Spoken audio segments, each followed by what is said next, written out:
Welcome to KlineStudios Art Lesson 4. In this lesson, we're going to draw our first object. And remember the changing the way of the line? We're going to do that as well. And that'll bring this three-dimensional object out in three-dimensionally. Alright?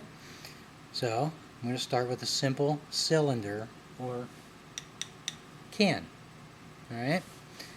I'm going to draw it from this view, what you see in the camera. So the circle at the top of the can looks like an oval. So I'm going to start by drawing an oval. Let's begin. I'm going to keep everything light to start with. Nice, light oval.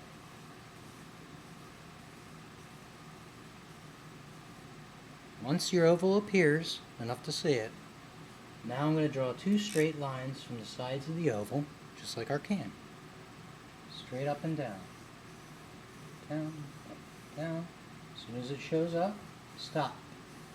And do the other side. As soon as it shows up, stop. Now the bottom of the can, you can't see the oval. You just see a curve in the front. But with analytical line drawing, because we're analyzing it, we're going to draw the entire oval on the bottom as well. Even though, as if it's glass. We know it's there even though we can't see it. So basically we're pretending this is glass.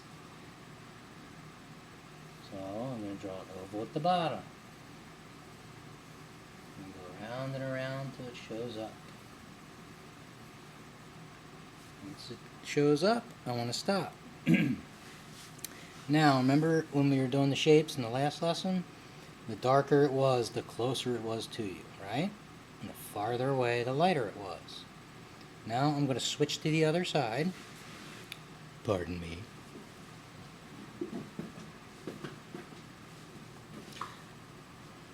Hello.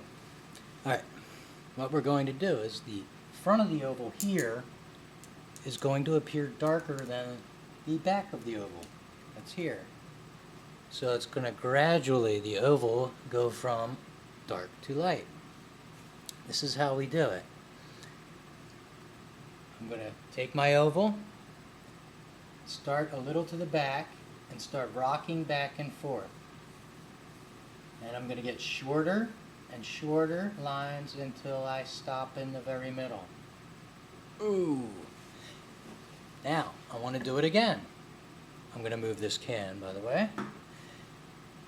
Start back here. And start rocking back and forth. And stop in the middle.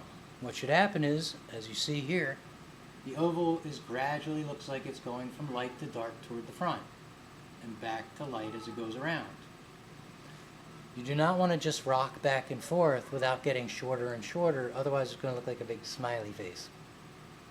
You don't want that. Once I'm done up here, I'm going to do the exact same thing with the bottom oval because I want them to match.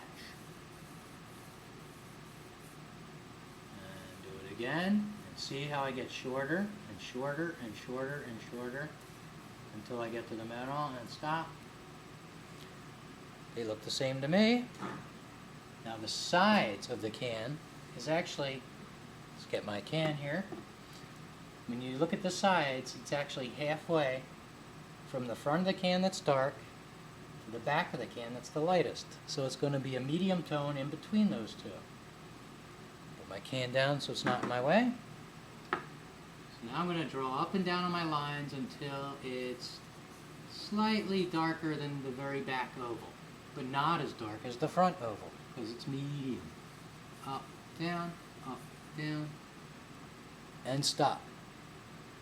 Now the can looks three-dimensional because of the weight of the line. It's getting darker to the front.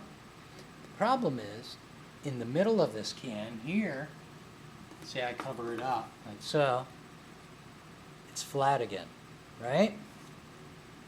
We're analyzing it. We want to tell the person that's viewing this that it's a cylinder from top to bottom, not that it's a cylinder that gets flat and then there's a cylinder again. So I'm going to throw in an extra oval and do the same thing I did with the other two ovals, right in the middle, like this. Round and around till it shows up lightly, just like we did with the other two ovals. Once it shows up, I'm going to change the weight of the line by rocking back and forth, back and forth, and stop in the middle. Do it again if necessary until it matches the other ovals. Boom. Now it's a three-dimensional cylinder from top to bottom. And that's it for this lesson.